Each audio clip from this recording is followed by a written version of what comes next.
Little Red Hen. Today you're going to join me in my kitchen as we make my family's favorite chocolate chip cookie recipe. I'm gonna preface it with, these are not healthy. They are just really yummy.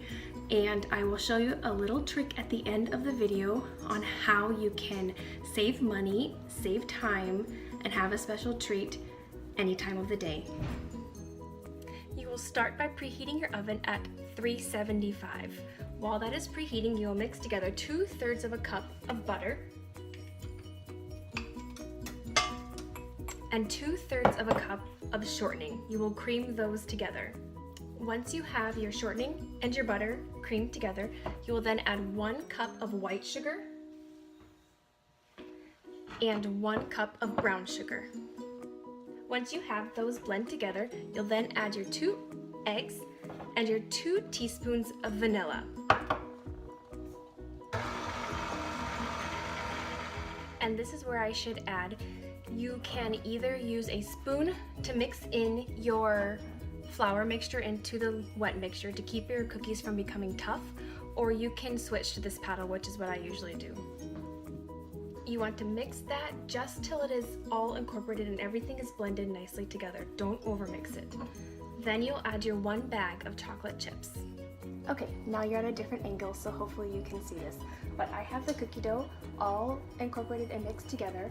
I like to use a cookie scoop. I use the 1-inch cookie scoop for my chocolate chip cookies. I like to use this because it keeps the cookies uniform. So when they bake, they all bake evenly and they're all about the same size.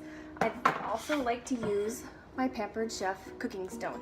I find that I never burn cookies on it. I accidentally have left it in the oven for a really long time before, and they weren't black. So this is my favorite go-to pan to use for my cookies, especially. Now your cookies should look like this. They all should be evenly spread out, ready to cook.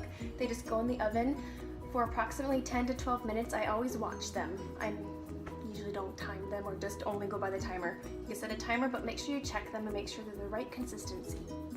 Now it is time for my favorite tip. When I make cookies, my family does not need to eat an entire batch of cookies. I don't like them to go to waste. I don't want them to be stale, but we don't need 3 dozen cookies. I could bake all of the cookies and then put them in the freezer, put them in a Ziploc bag and place them in the freezer once they've been cooked.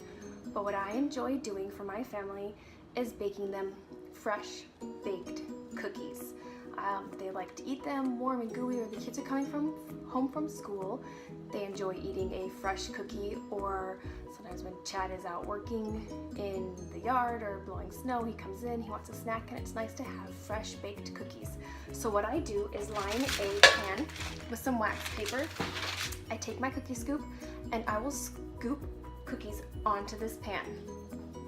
So once I have all of my cookies scooped onto this pan, I then take the pan and place it in my freezer. This way I have frozen cookie dough balls. I place it in there at least an hour. That's called flash freezing. I will then take it out. It usually ends up being longer than an hour, but I will then remove it from the freezer, put them in a gallon-sized Ziploc bag, and write bake at 375. When it comes time to bake those cookies, I take out the number that I would like to bake, usually anywhere between 10 and a dozen cookies, and I put them on the pan.